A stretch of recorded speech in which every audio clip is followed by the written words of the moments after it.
That's a lovely video. ఇంత పెద్దగా అయిపోయాడేంటి అసలు? ఎప్పుడో చిన్నప్పుడు చూసాము. That's so nice of him and we wish all the very best for Ramam Raghavam. ఈయన కళ్ళల్లో నీళ్ళు వచ్చేసాయి అండ్ ఇప్పుడే ఇలా ఉంటే అండ్ మనందరం 21st ఫెబ్న మన ఫాదర్స్తో అండ్ మన పిల్లలతో వెళ్ళి అండ్ ఎలాంటి ఎమోషనల్ రైడ్ చేయబోతున్నామో అర్థమైపోయింది. We wish all the very best for Dhanraj గారు అండ్ టీం అందరినీ కూడా వేదిక మీద జాయిన్ అవ్వాల్సిందిగా రిక్వెస్ట్ చేస్తున్నాం అండ్ మిమ్మల్ని మాట్లాడవలసిందిగా కోరుకుంటున్నాం. థ్యాంక్స్ రా Venky, thank you.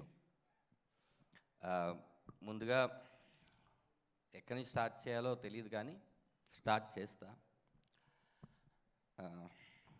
Sir Aripaka Prabhakar గారు, మీరు లేకపోతే కనుక ఈ సినిమా అనేది ఉండదు. నిజంగానే ఈ కథ ఆయన శివప్రసాద్ యానాల్ గారు ఎందుకు రాశారో ఎవరి కోసం రాశారో కానీ నాకు ఇచ్చారు. మీరు లేకపోతే ఈ తెర ఇంత పెద్ద తెరకి రేపు స్క్రీన్ మనకి రాదు sir. Thank you so much sir. మిమ్మల్ని నా లైఫ్ ఎంత ఉంటుందో అంతకాలం మిమ్మల్ని గుర్తుపెట్టుకుంటాను. నా కెరియర్లో చాలామంది తారాసపడ్డారు. నా మలుపులో ఇలాంటి దర్శకత్వం చేసే మలుపులో మీరు తారాసపడడం నాకు చాలా ఆనందంగా ఉంది, గర్వంగా ఉంది సార్. మీరు చాలా చాలా చాలా పెద్ద పొజిషన్కి వెళ్తారు. నేను ఏ కిందకి వెళ్ళినా కూడా మిమ్మల్ని మర్చిపోను సార్. యు ఆర్ మై ఈ సినిమా స్టార్ట్ అవ్వడానికి తొలి అడుగు మీరు sir. Love you sir, love you so much sir.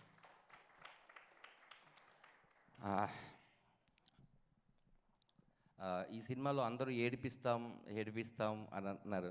ఎందుకు ఏడిపిస్తాం? ఏడవాలి అని షార్ట్ ఏం పెట్టలేదు. ఆ షార్ట్ చూసిన తర్వాత వాళ్ళు ఏడుస్తారు. ఇది అందరూ అనుకుంటున్నట్టు అబ్బో ఏడవడానికి థియేటర్కి రావాలా అనేది కాదండి. ఇది మీ కథే, మీరు ఎప్పుడో అనుభవించిన కథే, లేకపోతే మీరు ఎక్కడో పేపర్లో చూసిన కథే.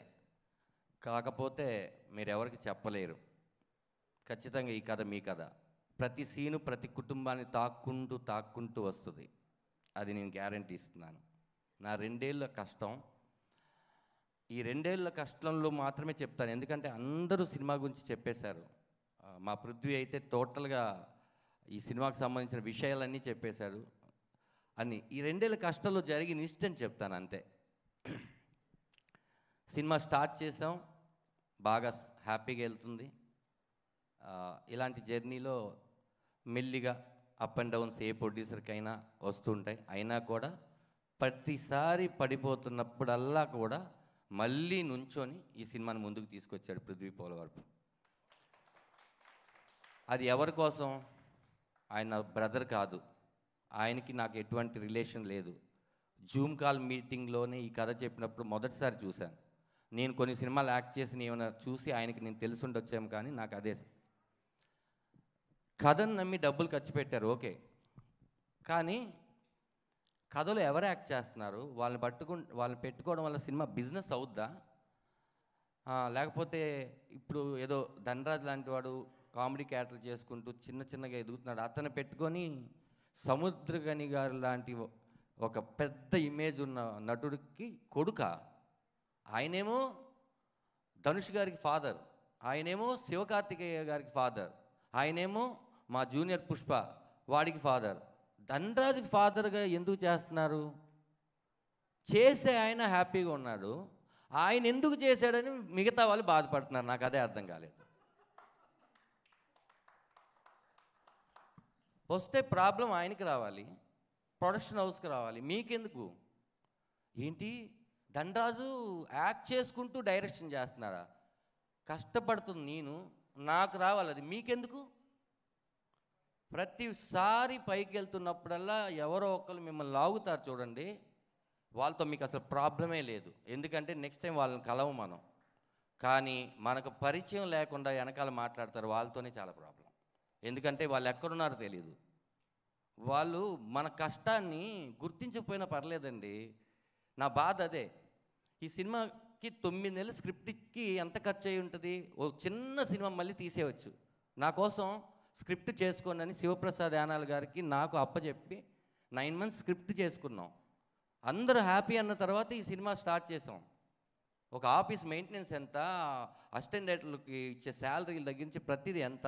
ఒక కొత్త ప్రొడ్యూసర్ దండాన్ని నమ్మొచ్చాడు, ఆయనకి లేని ప్రాబ్లం మీకేంటో నాకు అర్థం కావట్లేదు. ఇన్ని చేసిన తర్వాత సినిమా బాగోపోతేనే అప్పుడు అడగాలి. అదే అన్న లాస్ట్ చెప్పబోయేది, థ్యాంక్స్ కార్డులో వాళ్ళందరి పేర్లు కూడా వేసాం. అదే అంటున్నా, సినిమా రిలీజ్ అయిన తర్వాత మా ప్రయత్నంలో ఏదైనా తప్పు ఉన్నా లేకపోతే మీరు చెప్తే మీరు సరిదిద్దుకొని ఇంకో సినిమాలో ఆ తప్పు చేయకుండా కొత్త తప్పు చేస్తాం. కానీ మీరు ఇంకా ఏమీ చూడలేదు. ఎవరో ఆ పేరు చెప్పను కానీ ఒక ఆయన అవునా అంత బాగా చేస్తాడా, ఓహో సర్లే మేము చేయలేదా అన్నాడు. అతనే మళ్ళీ ట్రైలర్ చూసి అద్భుతం బ్రదర్ మామూలుగా చేయలేదు అన్నాడు. ఇప్పుడు నేను ఏది తీసుకోవాలి అతనిలో? ఇంతకుముందు చెప్పిందా, ఇప్పుడు చెప్పిందా? ఆ క్యారెక్టర్ ఎప్పుడు ఒకటేలాగా బిహేవ్ చేస్తే నిజంగా నా గురించి మంచి చెప్తున్నాడు అనుకుంటాను. ఓకే, ఇలాంటి పీపుల్స్ ఉంటూ ఉంటారు. మనం ఇంకా ఈ జర్నీలో చాలామందిని చూడాలి. నాకు తెలుసు, నన్ను నమ్మి ఇంత డబ్బులు ఖర్చు పెట్టి, కథను నమ్మి ఇంత డబ్బులు ఖర్చు పెట్టిన పృథ్వీ 21వ తారీఖు కొట్టడం కాదు, అది చాలా పెద్ద స్పీచ్ లాగా ఉంటుంది. కొట్టడం కాదు, 21వ తారీఖు మన థియేటర్కి వెళ్తే 10 మందే చూస్తాం, డిసప్పాయింట్ అవ్వకు. ఆ 10 మంది సాయంకాలంకి ఈ సినిమాని ఫిల్ చేసేస్తారు. ఆ కాన్ఫిడెంట్ నాకు. మొదటి షోకి వచ్చిన 10 మంది నిన్ను లెక్క పెట్టుకోకు. దీపార్ట్స్ లాంటి డిస్ట్రిబ్యూషన్ కంపెనీ ఈ సినిమాని తీసుకొని వాళ్ళు నమ్మారు, మా సినిమా చాలా బాగుంది, మంచి డేట్ అండి 21 మీరు రండి అని వాళ్ళు నమ్మారు. అలాంటి డిస్ట్రిబ్యూటర్స్ మనకున్నారు చిన్న సినిమాలు కాపాడడానికి. కాబట్టి ధైర్యంగా ముందు ఒక కథని బాగా చేయమని నేను కోరుకుంటున్నాను. 21వ తారీఖు 21 ఫాదర్గా చేసిన ఆయన సినిమా రిలీజ్ అవుతుంది. ఖచ్చితంగా మీకు తెలుసు కదా 21 అంటే ఎంత మంచి సంఖ్య, సూపర్గా ఉంటుంది. నా మాట నమ్మండి, కాన్ఫిడెంట్గా నేను చెప్తున్నాను. ఇంతే, నేను ఇక్కడే ఉంటాను, ఎక్కడికి వెళ్ళిపోను. తను కూడా దుబాయ్ వెళ్ళిపోతాడు మీరు అనుకోవద్దు. ఇంకా ఇలాంటి సినిమాలు మీరు ఇచ్చేస్తే మీరే మంచి కథ చెప్పొచ్చు ఇంకో సినిమా తీయడానికి. అతను మీరే రెడీ చేసుకోండి, ఓ కొత్త ప్రొడ్యూసర్ని మీరే రెడీ చేసుకోండి, మంచి సినిమాలు ఆదరించి. సముద్రికన్ అన్న ఇందాక మీరు మాట్లాడుతుంటే ఎక్కడో ఏడవాలనిపించింది. ఇప్పటి వరకు ఎప్పుడు ఏడవనట్టుగా ఏడవాలనిపించింది, కానీ బాగోదు కాబట్టి ఏడవట్లేదు. లవ్ యూ అన్న. అంటే ఒక్క మెట్టు నేను పైకి ఎక్కడానికి కారణం మీరే. మీరు నాలాంటి వాళ్ళని ఎంతోమందిని, నాకు తెలుసు ఎంతోమందిని ఎంకరేజ్ చేస్తుంటారు. మీరు చేసే డొనేషన్స్ ఏంటో మాకు తెలుసు, మీరు చేసే ఆర్ట్ ఆపరేషన్స్ ఏంటో తెలుసు. ఇవన్నీ బయటికి చెప్పడం మీకు ఇష్టం ఉండదు. మీ సోలే గుడ్ సోల్ అన్న, అందుకే మీరు ఆ స్థాయిలో ఉన్నారు. మమ్మల్ని అందరినీ అదే స్థాయిలో పెడుతున్నారు. ఒక అయస్కాంతం ఇంకో అయస్కాంతం ఉంటే అతుక్కోదన్న, ఒక ఇనప ముక్క ఒక అయస్కాంతం ఉంటేనే అతుక్కుంటుంది. మీరు అయస్కాంతం, మేమందరం ఇనప ముక్కలం తీసుకొచ్చి మమ్మల్ని అందరినీ అటాచ్ చేసుకున్నారు. థ్యాంక్స్ అన్న, థ్యాంక్ యూ సో మచ్. మీరు లేకపోతే ఈ సినిమా నిజంగా ఆ స్టేజ్లో అవ్వదు. మీ ప్రతి గంట ఎంత విలువైందో తెలుసు. బ్రో షూటింగ్లో చేస్తూ కూడా మీరు నేను డేట్లు ఇస్తాను అని చెప్పారు. ఆ రోజు మేము చూస్తే కళ్ళన్నీ కాయలైపోయి మీరు ఎలా ఉన్నారో అసలు మీరేనా అనుకున్నాం. నేను పృథ్వీ గారు ప్రభాకర్ గారు లొకేషన్కి వచ్చినప్పుడు అంత అంత అంటే డైరెక్టర్ జాబ్ ఎలాంటిదో ఇది చేస్తున్నప్పుడు నాకు అర్థమైంది. దట్స్ వై నేను యాక్ట్ చేసిన ప్రతి దర్శకులందరికీ థ్యాంక్స్ అండి. మీరు ఇంత మంచి సినిమాలో నన్ను పెట్టుకోవడం వల్ల మీ దగ్గరనే ఒక్కొక్కరి దగ్గర నుంచి ఒక్కొక్కటి నేర్చుకుని ఈ సినిమా నేను తీయగలిగాను. సముద్రకని గారు కూడా మెచ్చుకుంటున్నారంటే దానికి కారణం నేను యాక్ట్ చేసిన ప్రతి director. Thanks sir, thank you so much. ఇంకా మార్తాండ వెంకటేష్ గారు, ఈ సినిమా ఎక్కడ ఆపాలి ఎక్కడ మొదలెట్టాలి చెప్పే ఎడిటర్ ఆయన. 400 పై చిలుక సినిమాలు చేసిన ఆయన నా సినిమాకి ఎడిటర్ అవడం నాకు చాలా గర్వంగా ఉంది sir. Thank you so much sir. మనమేదో రాసేస్తాం, మనమేదో తీసేస్తాం, కానీ ఎంతవరకు ఉండాలి అది అని జడ్జిమెంట్ ఇచ్చేది మాత్రం మార్తాండ గారు. ఆయన పేరు మార్తాండ కే వెంకటేష్ అని నా పోస్టర్ మీద పడడం ఎంత ఆనందంగా ఉందంటే, ఆనందం మీకుండదు సార్, ఎందుకంటే ఆ పేరు మీది, ఆనందపడేది మేము. ఆ పేరు చూసి చాలా సినిమాలకు వెళ్ళాను సార్, ఈ సినిమా హిట్ సినిమా ఏంటిది అందుకే ఆయన చేస్తుంటాడు అని. అలాంటి మీరు మా సినిమాకు ఉండడం చాలా happy sir. Arun thank you Arun.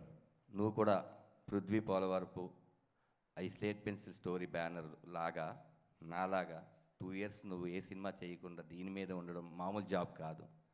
నువ్వు డబ్బు కోసమైతే నీకు 2 నిమిషాల పని లేదు బ్రదర్, మనం కొడుతున్నాం అని అంత గట్టిగా కొట్టావు మ్యూజిక్ దీన్ని. Thank you. నువ్వు ఈ సినిమాకి ఒక గుండెకాయ డెఫినెట్గా. నువ్వు చూడు బ్రో, నీకు నెక్స్ట్ 21 తర్వాత ఫస్ట్ ఫోన్స్ అన్నీ నీకే వస్తాయి. చాలా పెద్ద పెద్ద సినిమాలు చేయాలని, మళ్ళీ మనం కలిసి చేయాలని మనస్ఫూర్తిగా కోరుకుంటున్నాను. శివప్రసాద్ గారు, మీరు ఇలాంటి ఫాదర్స్, యూనిక్ ఫాదర్స్ లాంటి కథలు ఇంకా ఆయన చెప్తారు, ప్రతి ఫాదరు డిఫరెంట్గానే ఉంటారని. మీరు రాస్తూ ఉండండి సార్. మన ఎమోషన్సే కదా సార్ అందరూ చూస్తారు. ఇలాంటి మంచి కథలు రాసి నాకు ఇచ్చినందుకు నేను కృతజ్ఞతలు. అమ్మ, చివరిగా ఎందుకు చెప్పానంటే, మన పలికే మొదటి మాట అమ్మ, నేను పలికిన లాస్ట్ చివరి మాట మా అమ్మ. అందుకే మీ గురించి లాస్ట్లో చెప్తున్నాను. నేను చూడంగానే మా అమ్మ గుర్తుకొచ్చిందమ్మా.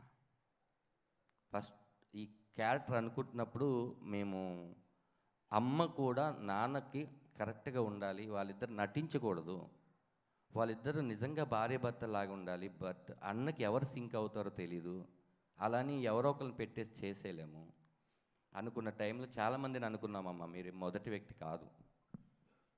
ఒకసారి మీరు ఆఫీస్కి వచ్చిన తర్వాత నేను చూడంగానే అదేంటి ఎక్కడో మా అమ్మ లా కనిపిస్తుంది. మీ రూపంతో మా అమ్మ ఉండరు, కానీ మీ ఫీలింగ్తో మా అమ్మ ఉంటారు.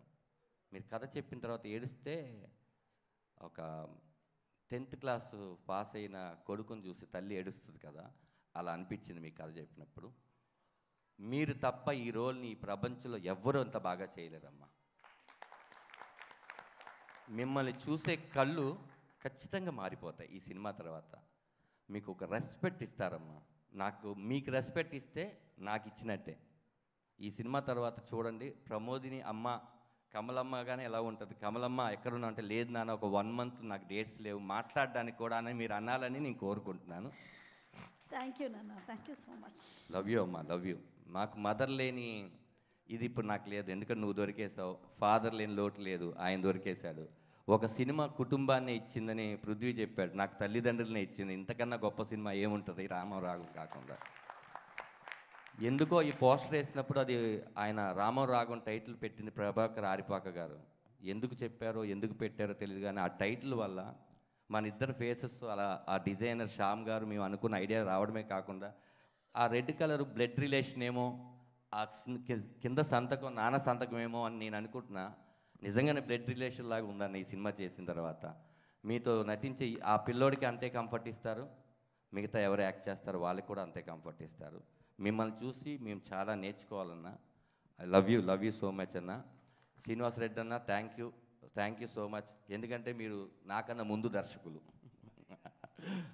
మన కమెడియన్స్ అందరూ ఒకసారి పడతాం, ఒకసారి లెగుస్తాం, కానీ మనం ఎమోషన్స్ బాగా చెప్పగలమని వేణు నిరూపించాడు. ఆ ప్రయత్నంలో నేను ఉన్నాను, నేను కూడా నిరూపిస్తాను. నెక్స్ట్ మీరు కూడా నిరూపిస్తారు. కథ ఒకటి రాసి కొట్టామా ఆ రోజు మాట్లాడుకుంటారు. ఏ శుక్రవారం మనది అవుతుందో దానికోసం వచ్చాం. ఈ 21 శుక్రవారం రామం రాగందే రాసుకోండి. 21 శుక్రవారం రామం రాగందే, ధైర్యంగా చెప్తున్నాను. ఇంకా నేను ఎవరినైనా ముల్లపూడి వర గారు, sir thank you so much sir your support. మీరు ఖచ్చితంగా నేను ఎప్పుడు ఫోన్ చేసినా ట్రైలర్ బాగుంది, టీజర్ బాగుందని మీరు ఒక యూత్ సింబల్స్ పెడుతుంటారు. మీ దగ్గర నుంచి నేను అలాంటి సింబల్స్ ఈ సింబల్స్ కూడా ఉంటాయి దీంట్లో వాట్సాప్లో అని మీరు చెప్పినాక తెలుసుకున్నాను సార్. నేను మీకు ఎప్పుడు రుణపడి ఉంటాను sir. Thank you so much Mullapudi వారా గారు. Love you sir, love you so much. ఈ సినిమాలో నటించినటువంటి ప్రతి ఆర్టిస్టు, ప్రతి ఒక్కరికి ధన్యవాదాలు. ఇంకా వివిజి రాజన్న, ఇలాంటి సినిమాలు నువ్వు ఎంకరేజ్ చేస్తున్నావు కదా, ఇలాగే చేస్తూ ఉండన్నా. ఇలాగే చేస్తూ ఉంటే నీకు మరింత డబ్బులు వస్తాయి. వచ్చేసిన తర్వాత ఖర్చు పెట్టలేకపోతే అక్కడే ఆగిపోతాయి. మీరు వస్తున్న డబ్బులు ఖర్చు పెట్టండి, వస్తూనే ఉంటాయి. థ్యాంక్ యూ సో మచ్ అందరికీ. మా సినిమాలో యాక్ట్ చేసిన ప్రతి ఒక్కరికి పేరు పేరున చెప్పే సమయం లేదు కాబట్టి సక్సెస్ మీట్లో చెప్తాం మీ అందరి గురించి. కాబట్టి చిన్న క్యారెక్టర్ దగ్గర నుంచి పెద్ద క్యారెక్టర్ వరకు అడగగానే చేసిన మీ అందరికీ నా మొదటి సినిమా నేనెంత హ్యాపీగా ఫీల్ అవుతున్నానంటే, నా మొదటి సినిమాలో మీరు అందరూ ఉన్నందుకు నేను చాలా హ్యాపీగా ఫీల్ అవుతున్నాను. Thank you. లాస్ట్ మా డిఓపి గారు, అదే మొగుడు పెళ్ళాలంటారు కదండి మామూలుగా, అలాగే మా డిఓపి గారు, నేను అనుకున్న మైండ్ లోపల ఉంది, దీనికి ప్రొజెక్టర్ లేదు, ఆ ప్రొజెక్టర్ ఆయన డిఓపి గారు. ప్రతిసారి సార్ దీన్ని ఇలా తీద్దామంటే ఇలా కాదండి ఈ ప్యాటర్న్లో తీద్దాం అని ఇద్దరం కలిసి కూర్చొని స్క్రిప్ట్ మొత్తం చదివి ఆయనకున్న డౌట్లు, నాకున్న డౌట్లు, ఒక కలర్ ప్యాలెట్ ఏంటి అని డిఏ వరకు ప్రతి విషయంలో నాకు సపోర్ట్ చేశారు. ఈ సినిమా ఫోటోగ్రఫీ ఇంత బాగా రావడానికి ఆయన రీజన్ అండి. ఈ విజువల్స్ అన్ని మీరు థియేటర్లో చూస్తే రేపొద్దున ఈ కథకి కరెక్ట్ యాప్టి ఎవరు డిఓపి అని మీరు అడుగుతారు. ఇప్పటికే నాకు తెలిసి చాలా కాల్స్ వస్తున్నాయి, మాకే వస్తున్నాయి ఎవరు డిఓపి అని. సార్, దీని తర్వాత మళ్ళీ మనం జర్నీ చేస్తాం. ఈ జర్నీ మధ్యలో కూడా మీరు చాలా సినిమాలు చేయాలని కోరుకుంటున్నాను సార్. ఓకే, ఇప్పుడు లాస్ట్ అతిథుల గురించి చెప్పాలి. వాళ్ళు నా ఏడీస్. ప్లీజ్ రండి, అందరూ ప్రతి ఒక్కరు రండి ప్లీజ్. రండి, అందరూ రండి, పాస్టర్ గారు రండి. చందు ప్లీజ్ రా, సాయి రా, వెంకీ, రమేష్ గారు, రమణని లేరా, వెళ్ళిపోయారా? ఏ కమాన్, ఇటు కూడా రండి. మా రమణన్న లేరు, వెళ్ళిపోయారు. నేను ఇందాక నుంచి అందరూ అక్కడ కూర్చోండి అంటున్నారు. నేను అక్కడే ఎందుకు నుంచొని ఉన్నానంటే, దర్శకుడిగా ఇది నా మొదటి ఫ్రీ రిలీజ్ ఫంక్షను. ఇంకా కూర్చునే అర్హత నాకు రాలేదు. ఆ అర్హత 21వ తర్వాత వస్తే అప్పుడు కూర్చుంటాను. ఓకే, అందుకని కూర్చోలేదు. ఆర్టిస్ట్గా వచ్చుంటే ఖచ్చితంగా ఫ్రంట్ సీట్లో కూర్చునేవాడిని.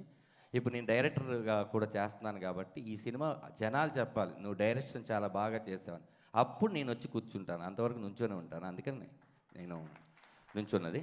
ఇంకోటి, వీళ్ళు పిలవడానికి కారణం ఏంటి, నాకు ఏమీ తెలియదండి, నిజంగా చెప్తున్నా. ఈ ప్రాసెస్లో నేర్చుకున్నదే. డైరెక్షన్ మీరే చేయాలని పృథ్వీ గారు వాళ్ళందరూ చెప్పినప్పుడు ఓహో చెయ్యాలి కాబట్టి నేర్చుకుందాం అని నేర్చుకున్నదే తప్ప నేను మొదటి నుంచి ఓహో ఆహా అనేది ఏం కాదండి. నేను జీరో. ఇక్కడున్న ప్రతి ఒక్కళ్ళు ఒక్కొక్క విషయాన్ని నేర్పించారు. మా చందు చీఫ్ అసోసియేట్ నాకు ప్రొడక్షన్ హౌస్ ఇచ్చినటువంటి ఆణిముత్యం. ఖచ్చితంగా చాలా బాగా నేర్పించాడు, బాగా రాస్తాడు. త్వరలో డైరెక్టర్గా కూడా అవతారం ఎత్తుతాడు. చాలా మంచి టాలెంట్ ఉన్న వ్యక్తి. ఇతను లేకపోతే కనుక ఇలా జరిగేది కాదు. మా వెంకీ ఈ షూటింగ్కి ఊరికనే అప్రెంటిస్గా వచ్చినవాడు. నాకు తెలిసి ఈ సినిమాకి లాస్ట్లో కోడేటర్ అయిపోయాడు. ఇప్పుడు వాడు సినిమా చేస్తే వాడు ఒక్కడే చేసేయగలడు. ఇంకా అన్నీ ఈ సినిమాతో నేర్చుకున్నాడు. అది నేర్చుకోవడం తన గొప్ప విషయం. తులసి థ్యాంక్స్ రా. వీడు శివప్రసాద్ గారు వాళ్ళ చుట్టమే పెట్టాడు. వీడేం చేస్తాడంటే ఫస్ట్ మనకేం హాని చేయడు, అదే వీడు చేసేది. కాబట్టి హ్యాపీ. రమేష్ గారు సీనియర్ అసోసియేటు, వీళ్ళందరూ ధనరాజ్ గారు అలా తీయకూడదు అని నాకు ఎప్పుడు చెప్పలా. ఆఫీస్ రూమ్లో కూర్చున్నప్పుడు సార్ కొంచెం అది దాటుతుంది చూసుకోండి, కొంచెం ఇది చేసుకోండి, ఇలా చేయకూడదు, ఓహో అవునా సార్ ఓకే అని. వీళ్ళందరూ నన్ను అలా చిన్న ముందుకు పెట్టారు. కానీ వీళ్ళందరూ లేకపోతే ఈ సినిమా నేను చేసేవాడిని కాదు. థ్యాంక్ యూ సో మచ్ మీ అందరికీ పేరు పేరున కృతజ్ఞతలు. మా రమణ గారు కోఆర్డినేటర్గా ఉన్నారు. ఆయనతో ఒక చిన్న ఎక్స్పీరియన్స్, నేను భీమిలీ కబడ్డీ జట్టు సినిమా చేసినప్పుడు ఆయన దానికి కోఆర్డినేటరు. ఆయనే నా మొదటి సినిమా డైరెక్టర్ అయినప్పుడు కోఆర్డినేటర్గా ఉన్నారు. నాకు చాలా ఆనందంగా ఉంది. రమణన్న థ్యాంక్ యూ అన్న, థ్యాంక్ యూ సో మచ్ అన్న మీరు చేసినందుకు. సురేంద్ర అండ్ సతీష్, నువ్వు కూడా చేసావా? Thank you so much. ఎవరి పేరైనా నేను మర్చిపోయి ఉంటే నన్ను క్షమించండి. అందరి పేరు నేను గుర్తుపెట్టుకొని సక్సెస్ మీట్లో చెప్తాను. 21వ తారీఖు రామం రాఘవం థియేటర్లో రిలీజ్ అవుతుంది. ఖచ్చితంగా మీరు చూసి ఇద్దరు బిడ్డలు, పృథ్వీ పోలవరపు, సముద్రగాని గారికి పృథ్వీ పోలవరపు ఒకడు, ధనరాజు, ఈ ఇద్దరు బిడ్డల్ని ఆశీర్వదిస్తారని కోరుకుంటున్నాను. సినిమా 21 రిలీజ్ అయ్యి ఆ రోజు ఈ 2 సంవత్సరాల కష్టాన్ని మీరు తీసేయాలని మనస్ఫూర్తిగా కోరుకుంటున్నాను. సినిమా బాగుంటే నలుగురు చెప్పండి, బాగోపోతే 40 మందికి చెప్పండి. Thank you so much.